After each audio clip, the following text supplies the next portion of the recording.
So I think we are already live because my frame changed, and yes, we are live. Thank you very much that you guys joining this second episode of Ottobock Get Together with Para Athletics, and I'm really happy to have you two gentlemen, like two heroes, one for the future and one from the past. Sorry, Brian. Thank you. Happens to the best of us, Heinrich. We're in the same boat. Ezra, you're the future. You have to tell us later what's going on in the future, what you expect.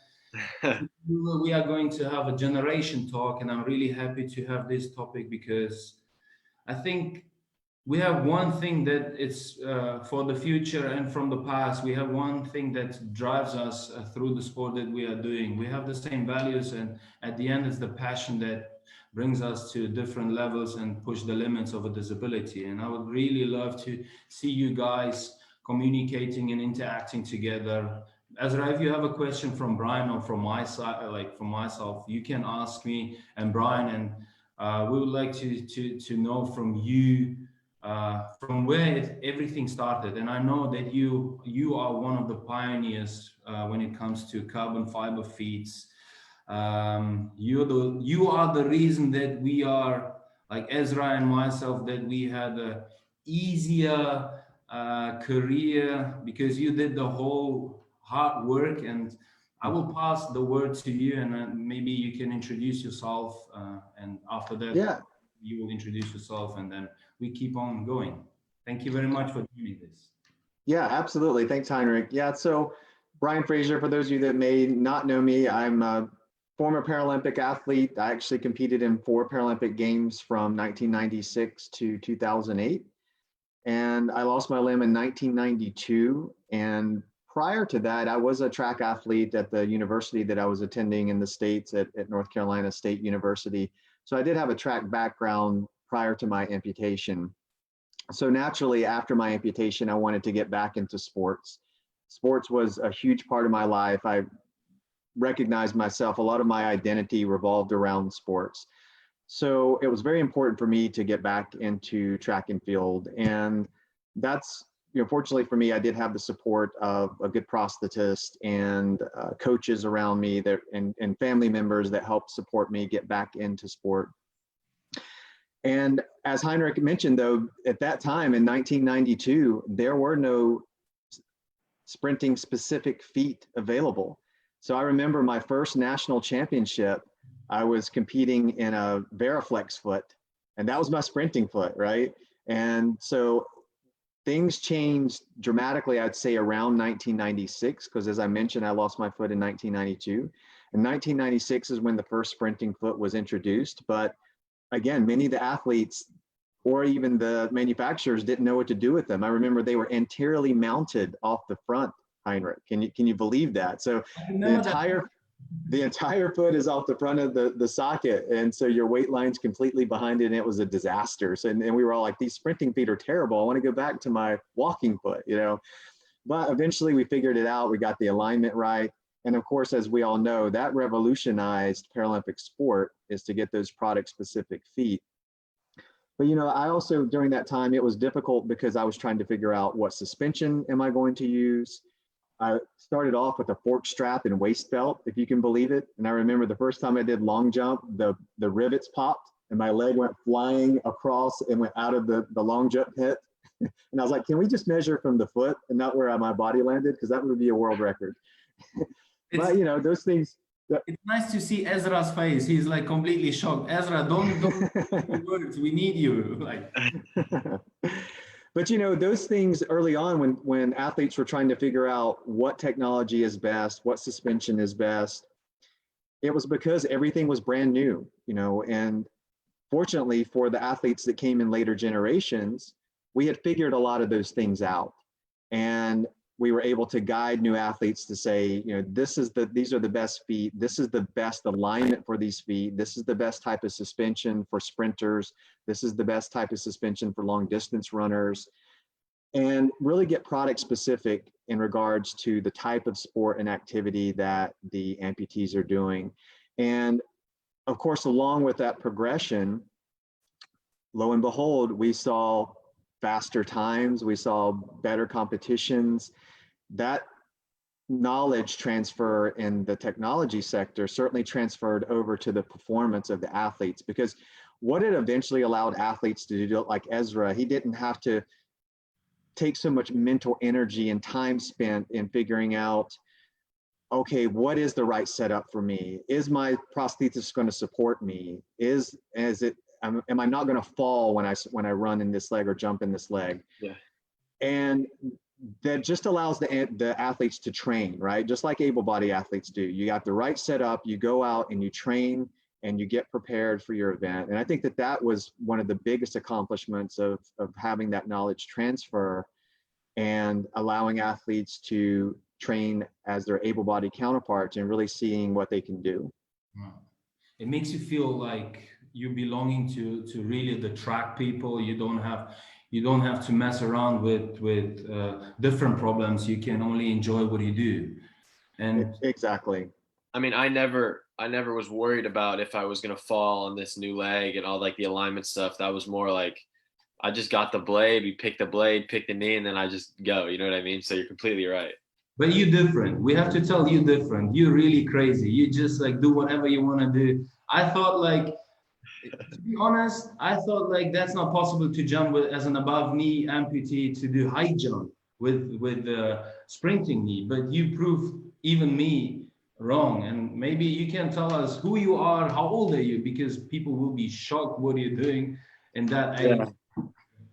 Yeah. So for those of you who don't know me, I'm Ezra Freck. I turned 15 in May, and I'm on the U.S. national team for para track and field. And last year was my first year really competing on the international circuit. I had watched all the guys on the team, and I had been so part of the process because of the organization my family and I started, Angel City Sports, where we provide sports for people with physical disabilities. So I had known the guys on the team, knew the coaches, like it was all like a tight family, but I wasn't old enough to compete. And so you had to be 14 or turning 14 that year. So I finally turned 14, and I went to junior world championships, and I won the U17 high jump. And then I went to Peru for the Pan American Games, and I got silver in the high jump, silver in the long jump. And then I went to world championships, which was my first time really seeing the guys that I'd watched on TV in 2017. And I got to compete against, you know, all the top dogs like Leon and all. It was such an amazing experience for me. It was pretty surreal because I'm not even kidding. Like I watched them on TV 2 years ago from my living room couch in the other room over there. And then 2 years later, I was with them in the call tent, and it was just such an amazing experience. So, you know, I'm super blessed and super honored to be doing all of this at such a young age. And so that's a little bit of my story, and that's my story. But hopefully in Tokyo, I will get my first medal. That's the goal. So that's Brian. If you listen to Ezra, and like he said, he's 15. I remember when we started, like 15 for us. I was not even thinking about running because at that time, really, like you said, I really struggled with my daily prosthetic stuff, and I had the wish to enjoy sport, and I think this is also another topic for the future of para athletics, because the new athletes are starting younger in a younger age. Yeah, and I think that's an important point that you make there, Heinrich, is that if you go back to the history of Paralympic sport, disabled sports in general, one thing that we've always struggled with in the sport are the numbers, right?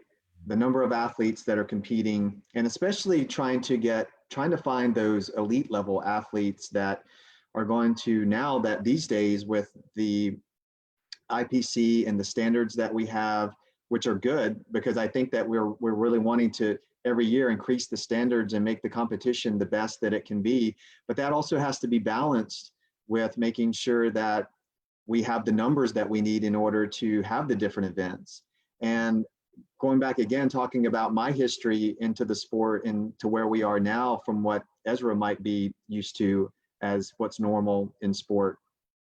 You know, it's very common back in my time in that the classes were combined, you know, above the knee amputees, below the knee amputees in multiple events, just because they didn't have the numbers. Even more so for the women, for example, those events were highly combined and probably still are, you know, to this day to a certain extent. And so that's why Ezra being 15 and already getting into the sport, what he doesn't even realize is that he's probably about a decade away from being in his prime as an athlete. You know, so you got plenty of time. If you think you're doing well now, give yourself 5-10 years or maybe a couple Paralympics later, and you're going to be probably amazed at what you're doing then, of what you're doing now, because your body is that far away from even its prime. But it's also very encouraging to see us finding these talented young athletes at the age that you're at, because we need that for the future, but we need more of it. And I think that that's why everything that we've been doing in the sport and across the different organizations, from grassroots events, I think are very important, and we need to continue to support and even push forward. And everybody really sort of needs to do their part who loves the sport and who wants to see it grow. And what I mean by that is, you know, manufacturers have a responsibility, I think, prosthetists and have a responsibility if they identify somebody who has talent in their clinic, to encourage them to pursue those higher level ambitions if they have it. And that's the way that we continue to find the athletes, find the numbers, and hopefully that the sport will continue to grow. And I think that's also, Ezra, I think that's the reason why your career is so smooth into professional para sports, because you were growing up, as you said, like your dad is running the Angel City sports events. How was your grow up like with your disability? Yeah. Born with your disability, is it true? What'd you say? Did you born with your disability, or you had? I had a leg that was like curved in towards my waist, and at 2.5 years old, the doctors removed the curved part. So I was really young. So, and I was on a prosthetic before that. It was like a baby one, but it was just holding my leg in. So I had basically my entire life. And when I was younger, I just played mainstream sports, whatever my friends played, basketball, soccer, whatever like the season was at the time. And then when I was 8 years old, my dad took me to Oklahoma for my first track competition. And he signed me up for every single event, like long jump, high jump, discus, javelin, shot put, 60, 100, everything. He signed me up for everything to see what I liked. And then after years of doing every single sport, we were friends with the coaches because of Angel City and because the community is so tight knit that we were like, we were watching. So at the time, basketball was my favorite sport. Okay. And we were watching the Rio 2016 Paralympics, where Heinrich got the gold medal. And I was watching all the track events, and I was watching all the guys on the US team who I literally saw months before, and now they're on the world stage. And I was so inspired and I realized, I was like, I could actually get to Tokyo. Like, Tokyo is a reasonable goal. And from that point forward, I knew that this is what I want to do with my life. This is what I wanted to be. I wanted to go and medal in Tokyo. I wanted to, compete in Paris and then come back to LA in 2028, which would be almost my prime. And then hopefully win, all golds and break world records. Like, that was what I knew what I wanted to do when I watched the Rio 2016 Paralympics. And so the transition was fairly smooth because I was so comfortable competing and comfortable running. And, I wasn't like I was trying a new sport and it was like a difficult process. I was just sort of doing what I've been doing since I was 8 years old. And I just got bigger and got stronger each year. And then suddenly I was good enough to finally make the team and then go to all these competitions. And so it was pretty smooth for me, thankfully, because I had been on it for so long. But yeah, the moment I knew was just watching Rio in 2016. That sounds like seeing your face and seeing how excited you are, and listening to you. Like, I have the feeling that you never thought about your disability. You always have been focused on your abilities. Like, you always had a dream. You always watched the people that you really wanna.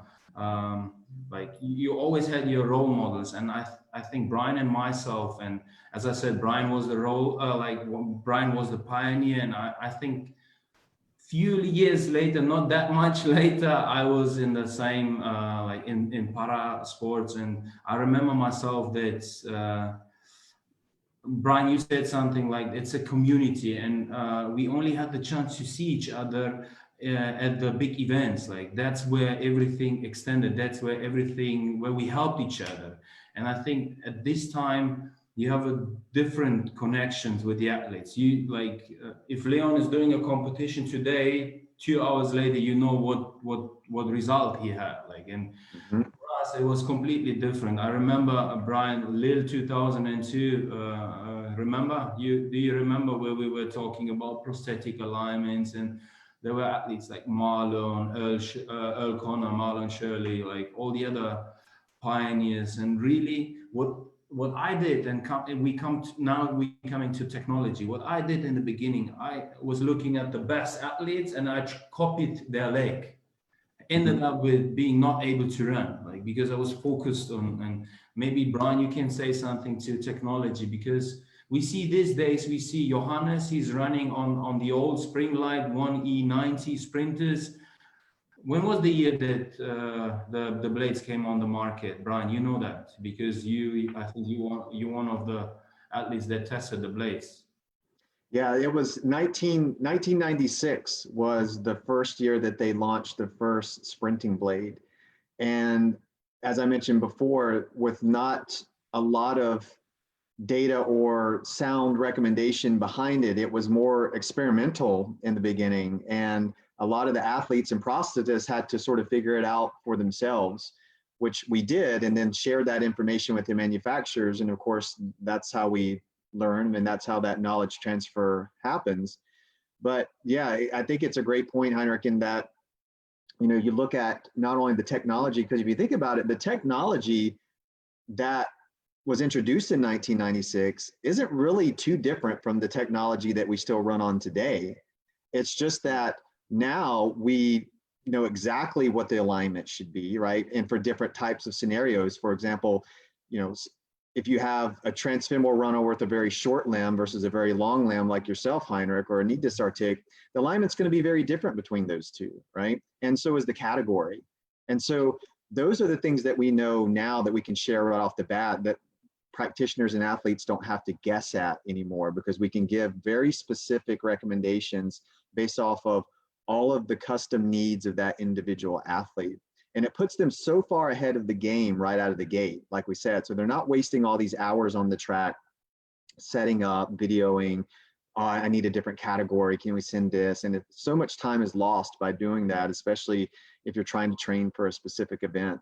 So it gives us the capability to really, right out of the gate, to give them a really good recommendation. And look what the result is that ultimately, as we go back to that point before, about when you give the athlete the opportunity with the proper technology and the proper alignment, they're able to go out and train and show the world what they're able to do. And we continually do that now. I think in the most recent Paralympics, even really starting from 2012, and obviously you have to mention the fact that Oscar Pistorius competed in the Olympics, right? And when you look at that transition from Paralympic sport to a disabled athlete transferring over to Olympic sport, and outside of just the notoriety that I think that it also brought with it another sort of huge wave of advancement in our understanding, right? Because Oscar had to prove to the IOC that he didn't have an advantage to run on the prosthetics. Well, that meant all of this time in a gait lab, in research labs, getting all this valuable data. They tested other disabled athletes during that time as well, and then compared it to able-bodied data, right? And so all of that was also beneficial to us from just an understanding standpoint, because they were comparing the different blades from one manufacturer to another, which one gives back the most energy, what sort of alignment was best with each one of the blades. And that was very scientific data that we never really had before. And so it also either confirmed what we were doing were right, or it gave us insight to know that, oh, we could even tweak this a little bit more, this alignment or this category makeup, and it's just like a Formula One car, right? It might shave 1/100th of a second off of an athlete's 100-meter time, but that might be the difference between gold and silver, right? So all of these things are very important, and I think that it's important for us to continue to take that information, look for that information, and to continue to apply it as we strive to have further advancements, not only in the technology, but in the training regimens of the athletes. And ultimately, again, it's going to help us kind of move to that next level of competition and achievement in sport. It's so nice to hear that. And I think, like Ezra, listening to the old generation, Brian and myself, we are so into detail, like so detailed into technology. How about you? Are you taking care about technology? Because the reason why I'm asking you is like seeing Leon, Leon Schaefer, he's the world record holder in long jumping.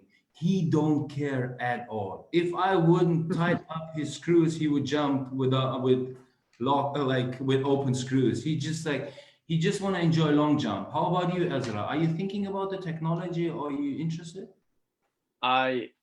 First off, I'm very, very interested in all this sort of stuff. And my team and my family and my coaches and my prosthetists, we've made it a priority to us that we make sure everything is the most optimized it possibly can. And we're not even there yet. Whenever we are switching a blade or switching a knee, we will get a crate of the blades. We'll get, the Ottobock crates that have all of the different blades. And we'll take them to the track with a few guys, a few prosthetists, set up some cameras, set up some iPads in certain areas. And we'll spend we once from like 6 o'clock until like 10, 11 at night, we were out there on the track, just testing, adjusting this, then running, seeing if that felt better. And I was, we'd move the knee back a little, move all this little stuff that they were doing. And they're like, what do you think about this? What do you think like that? Until we found something that was optimizing the spring and optimizing the way, the blade and the knee and everything. And so that's interesting that Leon is so like, relaxed about it. But I make sure that, everything is perfect, or as the best that we can get it, at the time. And sometimes we're missing a blade that we might need, or this category is too stiff and this one's too light because it's such like a weird, because I'm growing, and do you make it this high? Everything we make sure we test, and everything is optimized the best that we can. And right now, we haven't done it in a while because we haven't been able to get people out because of COVID and everything and the lockdowns. So we haven't had a good blade testing and haven't really checked everything up in a while. But once we, but I was on Heinrich knows, I was on a really small blade for a while, it was like for people who are like 55 pounds, and I was like 130, and I was like way too big for it. And so we had to switch. We spent tons of time trying, all these different blades and this different knee. And then we finally figured out something that really worked, and it ended up, helping me in Peru and helping me in Dubai. So I think that if it wasn't for all the little stuff that we were doing, the testing, the videoing, the gait analysis, then I wouldn't be able to compete with guys who are so much older than me and beat some of them. You know what I mean? So I'm really thankful for the fact that we take the time and, manage everything to the T. Brian, does Ezra sound like a 15-year-old boy?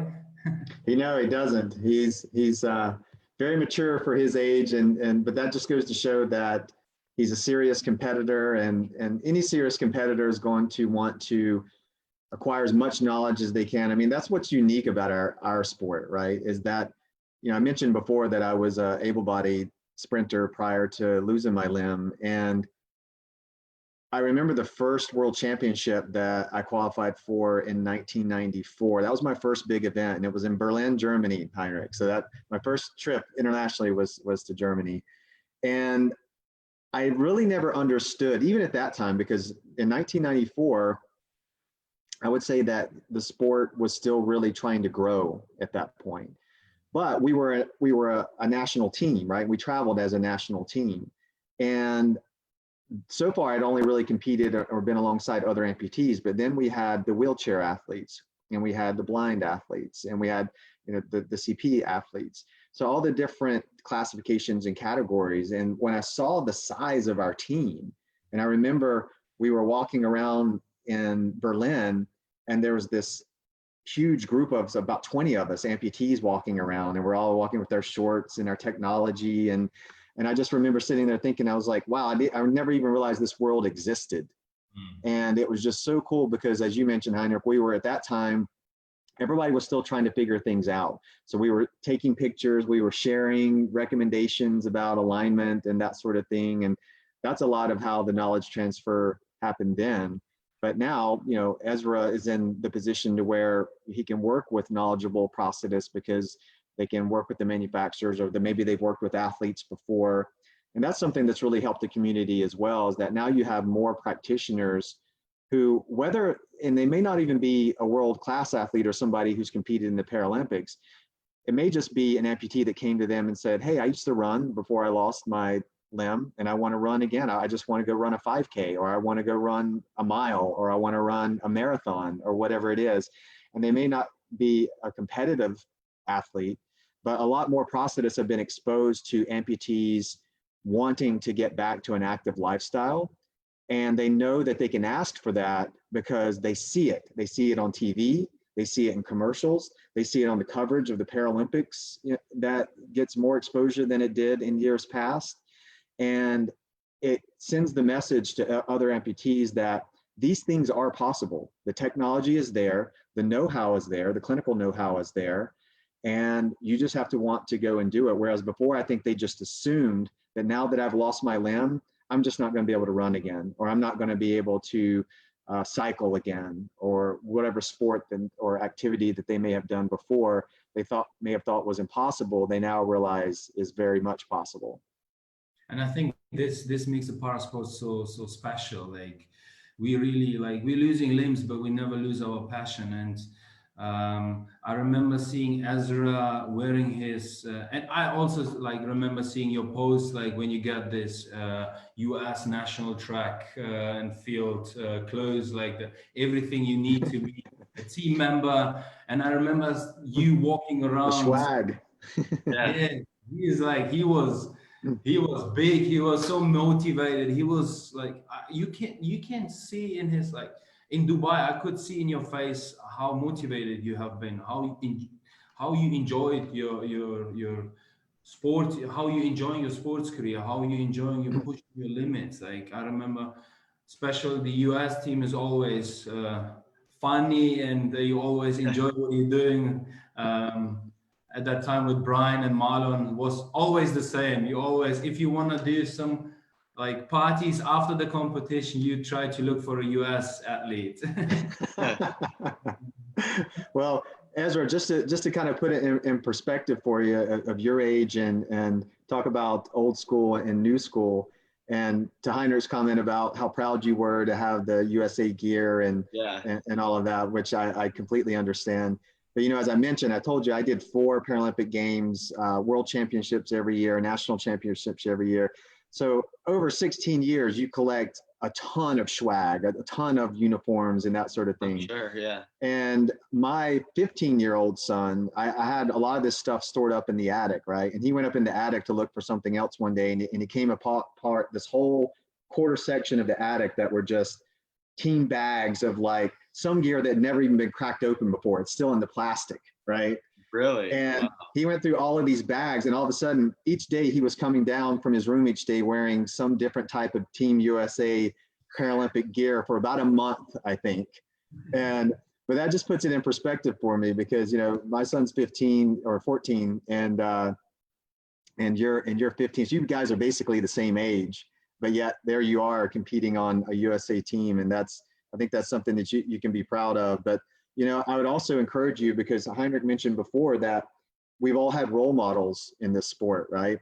And if you talk to most of the older Paralympic athletes, even especially the ones who had great success in the sport, like Heinrich and myself, we can go back to probably one moment where somebody was really the key to motivating us to get involved with the sport. And I remember mine specifically. It was at a running clinic in Dallas, Texas in 1993. And Heinrich, you're going to recognize these names: Dennis Oler and Todd Schaffhauser. Yes. So Dennis Oler was one of the top below knee sprinters at the time, and Todd Schaffhauser was one of the top above knee sprinters at the time. And they were doing a running clinic in Dallas, Texas, and they saw me run for the first time. And Dennis literally pulled me over to the side and said, "Hey, I think you got a lot of potential, and if you stick with this, I think you'll be a world record holder eventually in the 100 meters." And after that, he invited me to come out to his home in New York and train with him, because I didn't have a coach at the time. I had no one to train with. So he kind of took me under his wing, and I went out and stayed with him for 2 weeks, and he showed me a lot of workouts, and he and I became close friends after that. And I can honestly say that if it wasn't probably for that running clinic, I may have not ever entered Paralympic sport. And because I didn't know enough about it, or I felt like it wasn't really that competitive. And then when they showed me how competitive it was, I was motivated to enter the sport. So keep that in mind, young man, as you go forward in this sport, that one part of your job is to pass it along, and pass that baton along, and to encourage other young folks to get involved with the sport. Yeah, for sure. No, I completely agree. And are you above the knee or below the knee, Brian? I'm below the knee. Yeah. Yeah, that's what I was thinking. But yeah, I mean, it was when Heinrich can attest to this. Like I had been waiting so long, because I had the marks to compete at trials in 2017. I don't know if I probably wouldn't have made the team, but in 2017 I was 12. I had the marks to make trials. Like I was way over the marks. I could have competed at trials. I would have probably gotten like a silver in the US, but I wouldn't have made the team. But I was able to compete at trials, but I wasn't old enough, so they didn't let me. And so the trials was at UCLA, which is super close to my home. So I was there every day watching. And I had bought tons of USA stuff, like online, like tons of gear and stuff from like the website. And so when the package came of like the national team kit and all that sort of stuff, like I was like, oh my gosh, this is the coolest thing ever. Cause I had been waiting so long to get like the official gear and not have to buy it online. So like I was super stoked about it, and I was like so hyped about getting all the gear. But yeah, I mean, hopefully one day when I'm gone to a bunch of Paralympics and I have the amount of gear or close to it that you have, I'll be, hey kids, come here, check out your father's old gear, and I'll show them some of the old stuff. That's right. And the good thing for you is that the fact that you're starting at 15, let's see, I guess I was 21 or 22, somewhere along in there. So you've got at least 1 or 2 more Paralympics in you than I would have had. So if I did 4, that means you could do 5 or 6. So I'd say your chances of collecting more gear are pretty good. What is like the most track Paralympics a guy's or a female's ever gone to? That's a good question. I think we've had folks, I know that there was some wheelchair athletes that had done 6, I think. And they same thing, they had started when in their mid-teens, like 15, 16, and went all the way up to their 30s and in competition. So yeah, there's 24 years right there if they did 6 of competition. So I want to say that I knew of some athletes that did 6 Paralympic games. Yeah, Jörg Frischmann, you remember him? He is the head of TSV Bayer Leverkusen. He's a shot putter. He did 6, I think. 96, 92, 96, 2000, 2004, 2008. Yeah, 6. He did 6. Yeah, and those throwers, they can go a long time. Yes. How about amputees? How about amputees? There's 6 Paralympics for an amputee is like, that's. You can make it. You can make it. I'll try. You have to train smart, right? And one piece of advice I could give you is listen to your body. Don't overtrain, and just listen to your body. I had to learn that the hard way. My first Paralympics in Atlanta, I went in with an injured hamstring. I tore my hamstring 6 weeks prior to the games. Went in and knew I probably wasn't ready, and then in the finals of the 100, it went out again, and I tore my hamstring again. But my body was giving me plenty of signs prior to the first injury, but I was too stubborn to stop training because I felt like I had to train. And I didn't understand the concept of overtraining. So just always listen to your body first. The rest is just as important as the work. Yeah. That's a word, Ezra. That's a word. Yeah. You know, seeing you guys, like seeing Ezra, seeing Leon, seeing the whole new generation, and getting the knowledge now, being a prosthetic or prosthetic technician, and as you are, Brian. I always try to remember my career, and every time I think, and I'm telling myself, if you would start now, you would do everything different. Is it the same? What are you thinking? Absolutely. Yeah. I think back to, especially in the early competitions, I think, oh, if I would have known this or if I would have known that, I probably would have run around about a half second faster that year. But, again, this is the beauty of the sport. And this is why I think it's one of the few communities that, well, let's go back to my story about Dennis Oler and Todd Schaffhauser. Dennis knew that when he pulled me under his wing and had me start training, that I would be competing against him, right? And he knew that probably one day I would start beating him if he shared that knowledge, the knowledge that he had with me, that I would probably use that knowledge to beat him. And it happened, we met in 93, I think I said, and our first big competition was the Paralympic trials in 96. And that was the first time I beat him in the 100 meters. All the years up to that, he had beat me in the competitions we had, and then I beat him at the Paralympic trials. But it was also, I think, as a competitor. No, he didn't like to lose as a competitor, but as a friend, he was proud that he played a role in helping me achieve my own goals. And I think that that's really important. I think that's a lot of where our community is special, is because we are willing to share that knowledge with each other, because I think we realize that the sport is bigger than any one individual. And we all have to play our role in promoting the sport, because there's still that challenge, right? There's still not equal exposure to the Paralympics as there is the Olympics, right? And there's still lots of people out there who just don't understand what our sport is about. And, it's up to us to show them that, yes, we are elite athletes. We compete at an elite level, and it's because we put in the work. And I think we're getting there. It's been a gradual process over the years, but I think it's the role of all of us that are involved with this, from the organizations that run it, from the IPC and Disabled Sports USA, and all the different organizations across the world that help support disabled sport. But that carries over to the manufacturers, which obviously, Heinrich, we do at Ottobock. We try to do a lot to promote and support the Paralympics. But then it trickles on down to individual contributions as well, right? With the prosthetists and the other athletes and other organizations that help athletes who may not have the means to get into the sport. That's such a huge hurdle for a lot of athletes, because there's, not everybody can get a sponsorship, and not everybody can get a running leg because their insurance won't provide it. And that's where I think all these different organizations pitching in together is so important to really continue to help the sport and these organizations grow, and so that we continue to see progress. Ezra, I think that's your job for the future. Like we make the technology wise, and you have to make it accessible for everyone. We I really will.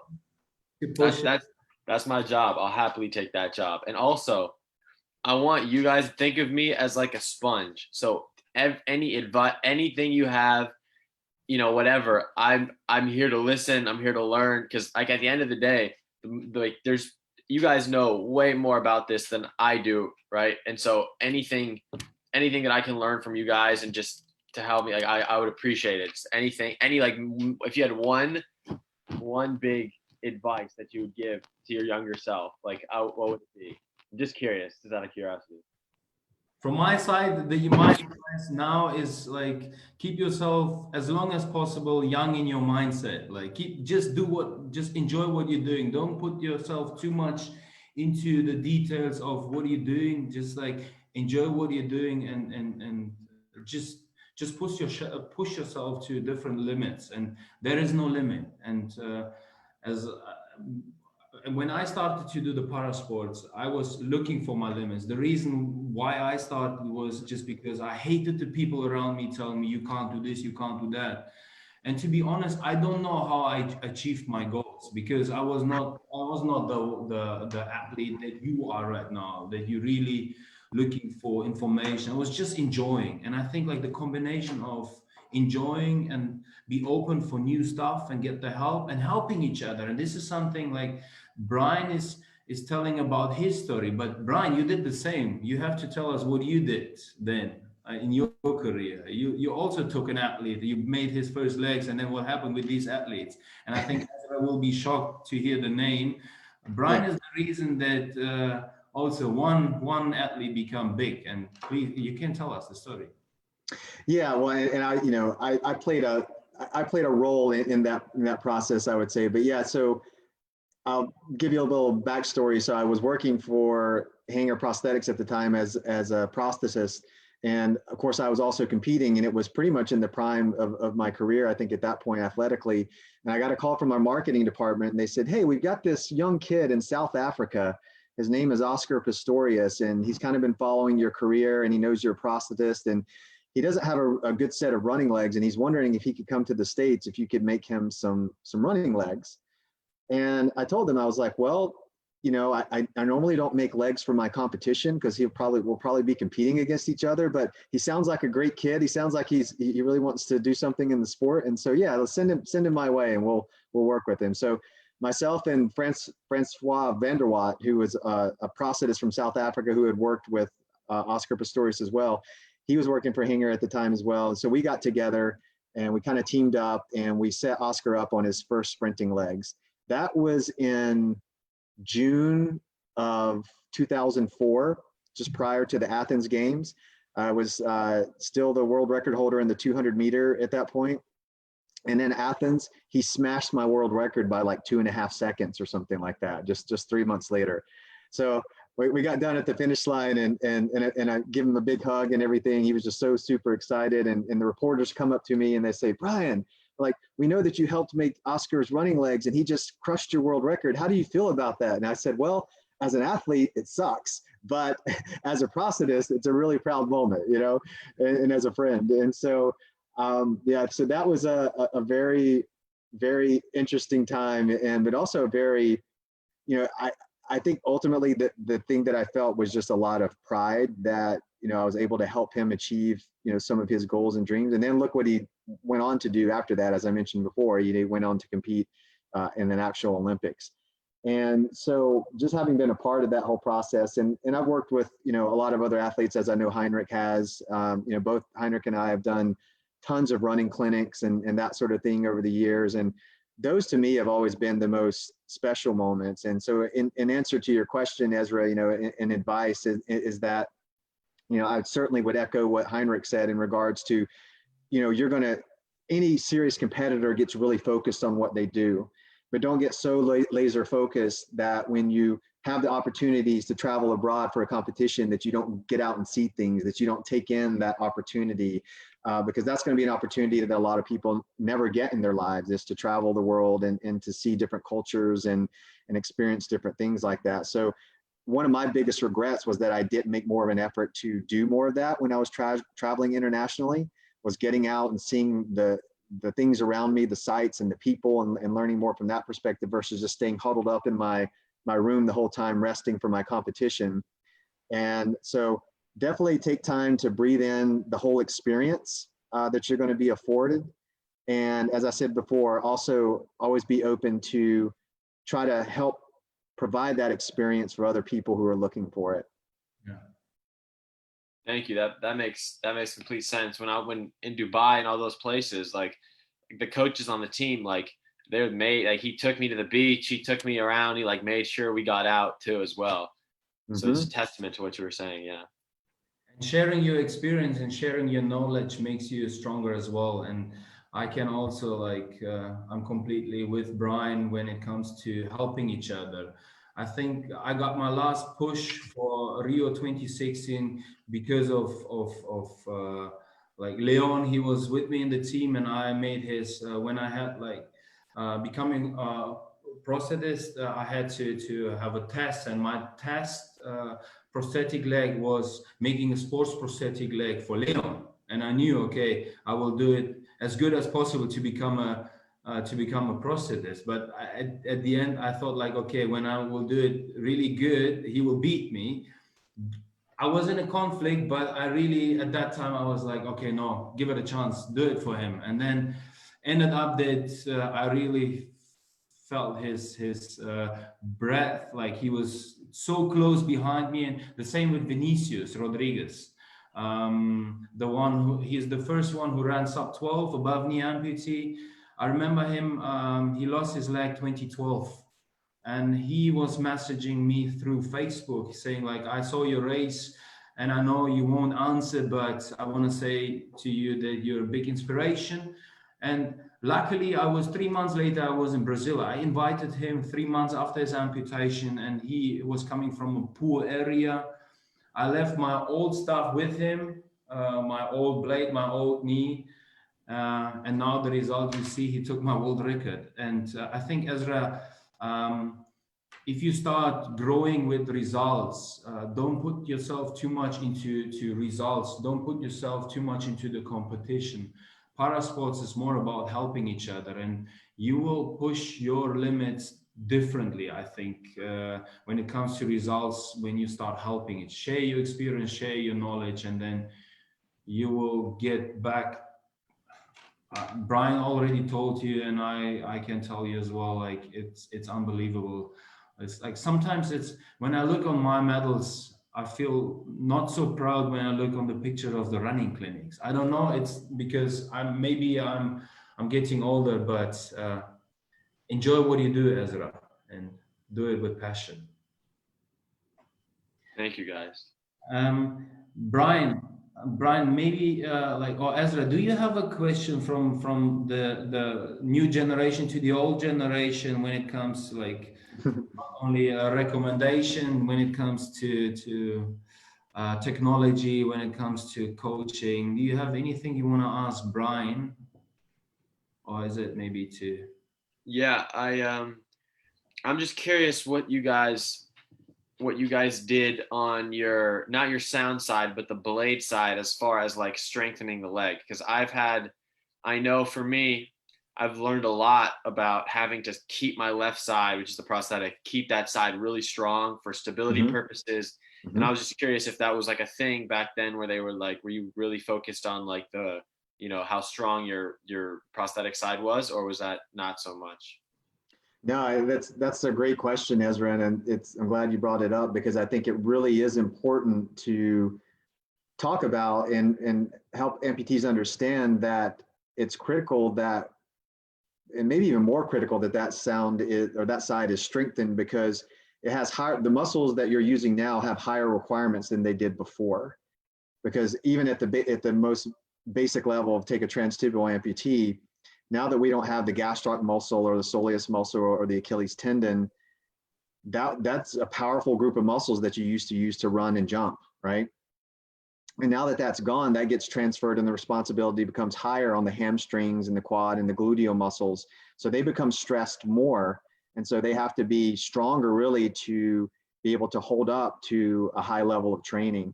And so we recognized that early on in my training regimen. And I remember the first conversation I had with my coach, who had never trained a disabled athlete before. And I came to him and said, hey, I want you to train me. And he said, I've never trained a disabled athlete before. How am I supposed to train you? And I said, I want you to train me exactly like you train your able-bodied athletes. And he said, okay, I can do that. And that meant not only doing the same workouts on the track, but the same workouts in the gym. And so, specific exercises that the first thing I always try to get across to amputees, with the asterisk or the caveat that you first have to start with a really well-fitting prosthesis, right? If you don't have that, you're not going to be able to train, because you're just going to be sore, you're going to be in pain. And it's very difficult, I think, for a lot of prosthetists to do that, because they haven't worked with athletes who are putting so much force through the prosthetic socket in everything that they do. And so, but once you get that good fitting socket, and that's another thing I encourage amputees to really push their prosthetists to new limits, is that you have to be vocal, and they have to step their game up when it comes to the fit of that socket, because it really has to be almost perfect for you to go out and train, because we can't train if we're training in pain, right? And if you're getting sores or breakdown on your limb or that sort of thing, you're just not going to be able to train as hard.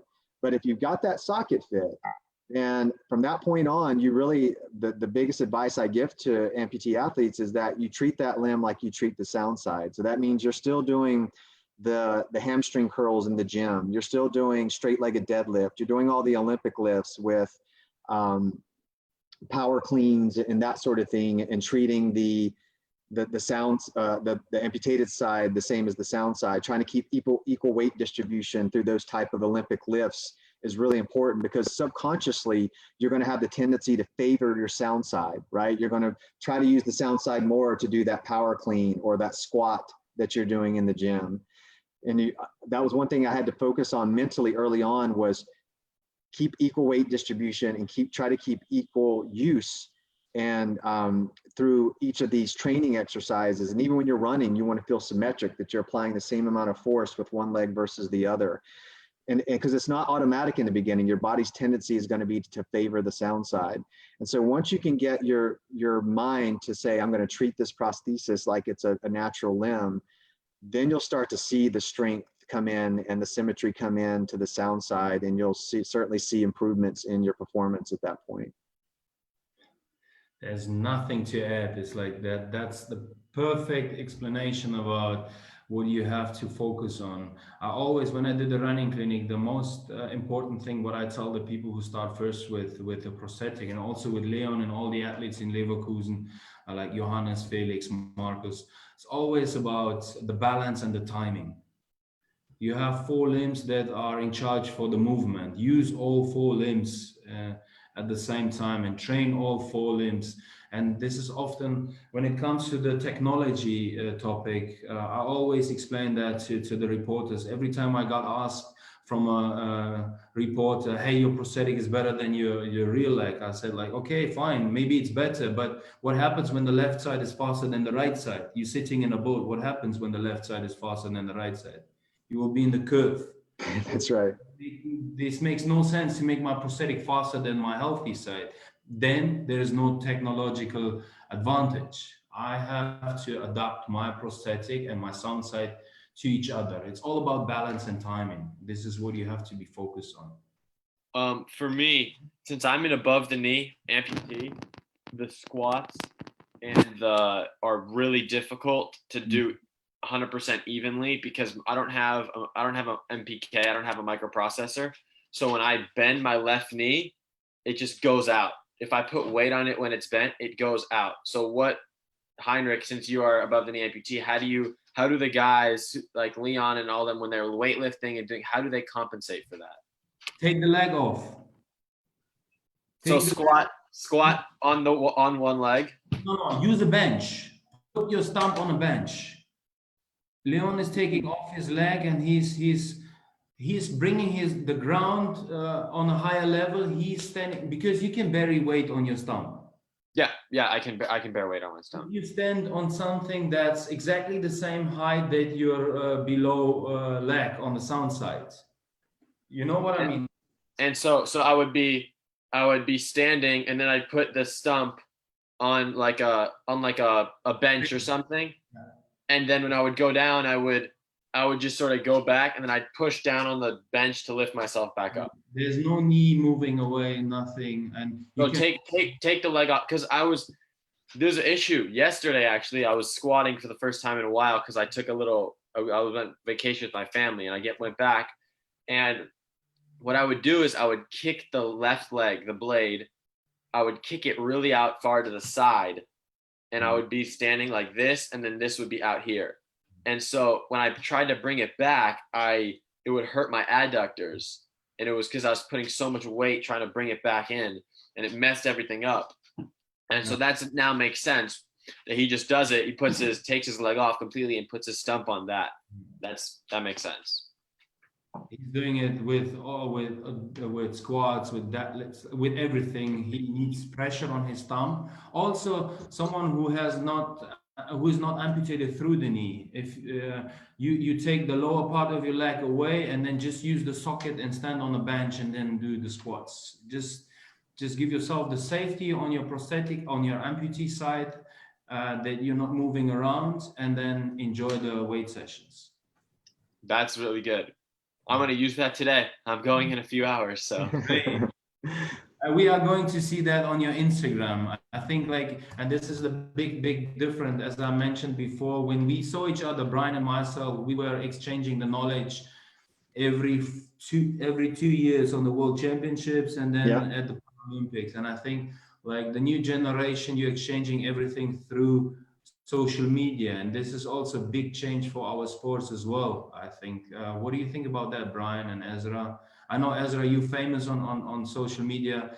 I saw what you did today or yesterday. Like, was it yesterday? The new PB on box jumps. That was yesterday. Yeah, that was yesterday. See, Yeah. Brian, Ezra already knows the psychological tricks through Instagram. He shows it. he's posting his accomplishments to his competition, saying, "Hey, look Oh what I did! no, Look I what I don't did know. today." I'm not doing that. No. That's what we tried the 2 weeks during the World Championships between each other. Now you have Yeah. 4 years of time to show that you're. Oh yeah, we used to like to play the head games prior to a race. No, man, I just post for fun. No, that's good. No, Ezra, that's good. That makes you be proud of that what you're doing. That's good. Like show the world what you're able to do. Don't hide yourself. That's good. Yeah, but see, Ezra, we couldn't do that. Or at least I certainly couldn't do it early in my career because we didn't even have cell phones then. That tells you how old I am. So everything was exchanged when you guys met up after the competition, right? Not before. Sometimes before, yeah. Yeah.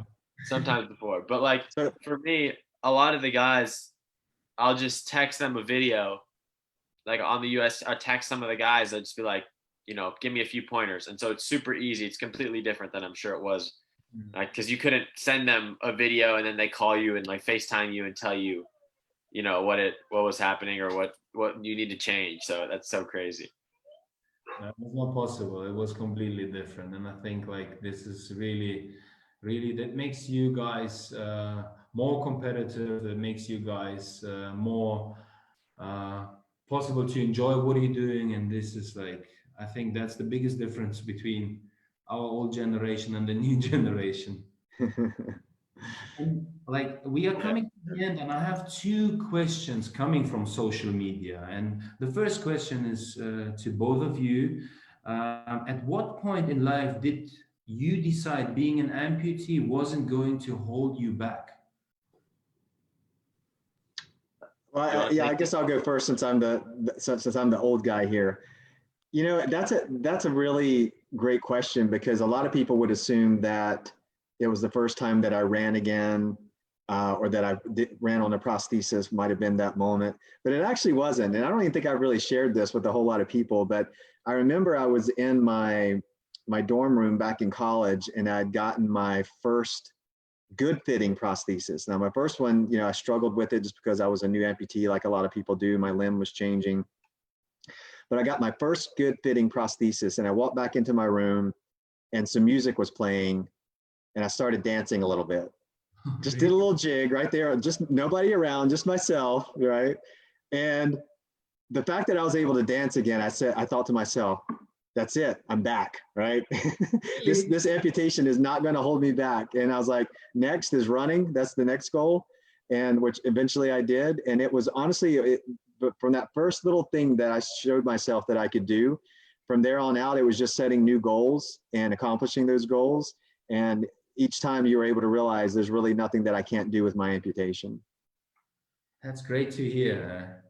Everything starts with a dance. That's right. Just a little jig, you know? What about you, Ezra? No.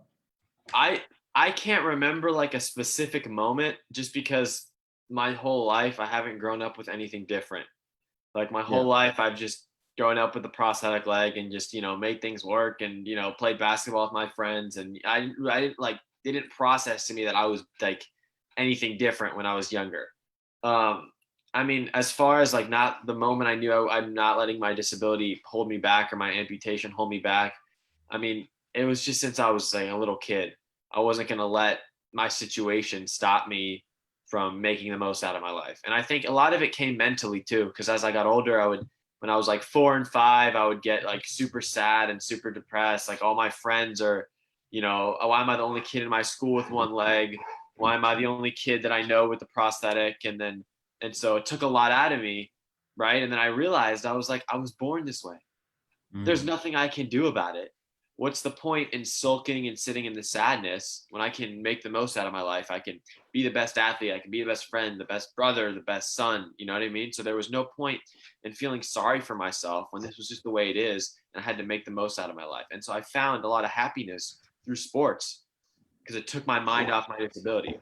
So I hope that answers the question a little bit, but I didn't really have like a specific moment, the dancing moment, the way Brian's was. That's pretty cool. I wish I had the moment like that, But you had some, like, your whole life, this is the specific moment that you like explained to us. And I think like listening to you makes me feel so motivated, you know, like seeing that the young generation is just like it's not holding back, it's just like enjoying his life. And I remember myself, like the biggest problem I had was not the amputation, it was really seeing my friends and seeing them playing around, playing soccer, and I was not able to do it. And I think we are all on the same level when we say that sports is the best medicine and the best psychological treatment you can have in all aspects of life. And we have the second question, and the second question is more like for Bailoni and for Brian. Best competition prosthetic for a BK amputee. And I think like it's not easy to answer that because there's no best competition prosthetic for a BK amputee. Maybe you can say something, Brian. Oh, so they're asking what type of foot would be best for competition for a below the knee amputee? Yeah. No, you're right. And that, I think that goes back to what we were saying before, Heinrich, is that there are so many good running blades out there today from across all the manufacturers that if they have the possibility to go out and test, like you just heard Ezra saying before, like we got the crate out there and we were trying different categories and different alignments and that sort of thing. Ultimately, what might be the best foot for one athlete is not the best foot for another athlete, right?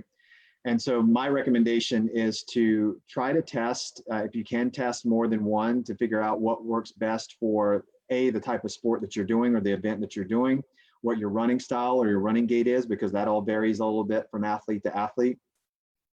And try those different feet out there to see what works best for you as an individual. And I know that's tough for a lot of amputees because access is always a challenge, right? But many manufacturers these days, if you're going to purchase, you might just wind up choosing one and purchasing one that you're going to do. But many manufacturers these days offer a trial. And so they have the trial kits, as Ezra talked about before, like we do here at Ottobock. And I know that the other manufacturers do as well. So they'll let you trial a foot. And then that way, if you try different ones with the specific sport that you're doing, you'll be able to come to a more educated decision about what is best for you. Nothing to add, huh? I think we're coming to the end, and my last question will be, do you have anything to say at the end? Like you feel like you have to tell the audience something about the future? Maybe Ezra, you have a recommendation, or Brian, you have something. I have a wish for the end, maybe, or I have a question to both of you or to Ezra. Ezra, when are you going to test with Brian together? Legs. When and what? Tell me when, where, I'll be there. Right. Now you're just setting me up to get embarrassed, Heinrich.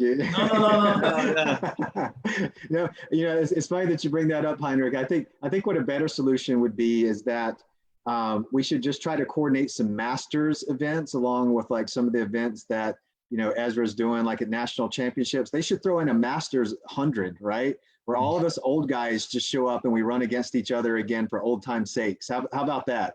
No way. Come on, you have to train a little bit. Back on the track. Long jumping. Maybe I'll teach you some high jump. Oh, no way. No. I'm done with everything. You're done. Okay, fair enough. I'm really enjoying what you're doing, Ezra. No. I don't want to blame myself. Like seeing you guys, what are you doing? But to be honest, like having this conversation, it made me feel really, really motivated. Like I have the feeling of I will finish this talk that we have, go out and go for an exercise right now, because like really I had goosebumps in different situations we talking with each other, and I really love the passion that we all share through generation. And I think in the future will be bright if we stay the same that we are right now, if we helping each other, if we connecting each other, if we grow the community. And I really would love to be part of the community. I really would love to see more Ezras, younger Ezras, more old Bryans, more old Heinrich. That's my wish.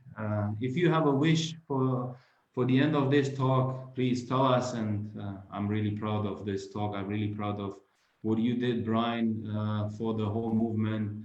I can't wait to see Ezra. I'm really proud what the freshness you bring into para athletics. It's like it's unbelievable, and I'm really happy to be involved in all this movement. Thank you. Thank you. I appreciate that. Thank you very much.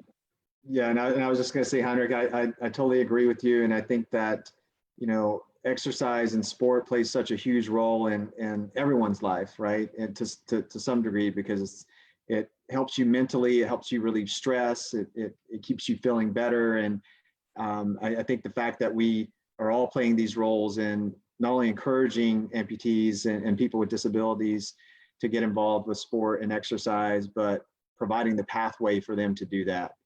And it's very encouraging for me to see Ezra at 15, participating in calls like this, social media, that sort of thing, sharing his experiences. And yeah, I just encourage you to continue doing that along the way. And I'm sure others will follow in your footsteps. So keep doing what you're doing. Thank you. I appreciate that. Make them bigger, make big footsteps. For me, it feels unbelievable to see Ezra. It feels like I don't know. I have no words for that. And thank you. Push yeah. For me, Ezra, in about 4 years, I might be calling you up to ask if I can borrow some of your team gear, because I might be running out by then. Is that okay? I got you. If your son takes all of yours, I'll just mail you. I can borrow some from you. Okay, great, perfect. Thank you. Ezra, I mean, what'd you say? I need one too as well. I need one t-shirt. I got you. I'll get you some USA gear. Yeah, I mean, for me, my wish, in a sense, is that, right, at the end of the day, it's that para athletes and the Paralympics are looked at the same level as the Olympics. Yeah. And that's going to take a while, and who knows, who really knows how long that's going to take. But anything I can do to normalize, disabilities, because especially in America, people don't really know about the Paralympics. Half the people think it's a Special Olympics. Half the people don't even know that it exists. And so anything that I can do to promote the movement, promote the adaptive community, because you see people with disabilities everywhere. And if you just open your eyes, they're everywhere. I mean, Brian can attest to that. We, my family, because we're keeping our eyes open, trying to find new athletes, trying to find people to bring into sports, we see them everywhere. And so, a lot of people are, grossed out, guy in a wheelchair, think he's not capable of this. But to be honest, there's tons of people in wheelchairs and tons of amputees and people with disabilities who are way more determined and way more hardworking than the average able-bodied man. And there's tons of amputees who run faster, jump higher, throw farther than the average able-bodied person. And so the fact that we're not even put on the same level, it's so frustrating to think about all the people who work so hard and put in so much effort, just the same, just as equal. And our stories are amazing. The adaptive community stories, the Paralympic stories, are absolutely beautiful, right? The people who lost their leg in all these crazy accidents come back and win a medal for their country. The Olympic stories are great, but the Paralympic stories are a whole nother level. And so if I can do anything, whether it's, getting a lot of followers and just opening people's eyes to what Paralympic sports are, if that's what I can do, then, I'm here for it. But anything that I can do to further the movement, right, and to promote adaptive sports and promote Paralympic sports and just get the word out, because that's and inspire people at the end of the day. That's what my wish is, that one day the Paralympics are looked at the same level as the Olympics, and people with disabilities aren't excluded from society, right, and are included in sports and whatever. And so that's my ultimate wish, and anything that I can do to get us closer to that goal is something, that I'm happy and I'm proud of. So that's my wish. there's no better finish. And I love you for that. I love you for that. The movement will support you. And let's keep the family close, and let's keep showing the world that we are able and not disabled. Guys, thank you very much. You did a great job. I'm so proud. Thank you, Thank Heinrich. And nice to meet you, Ezra. And Nice keep to doing meet what you're you, doing, Ezra. buddy. I'm sure I'll see you on TV or social media here soon. Thank you very much. Enjoy the day. Thank you, Heinrich, for having me. Take care, everybody. Bye. Take care. Have a great day. Bye. You too. Bye.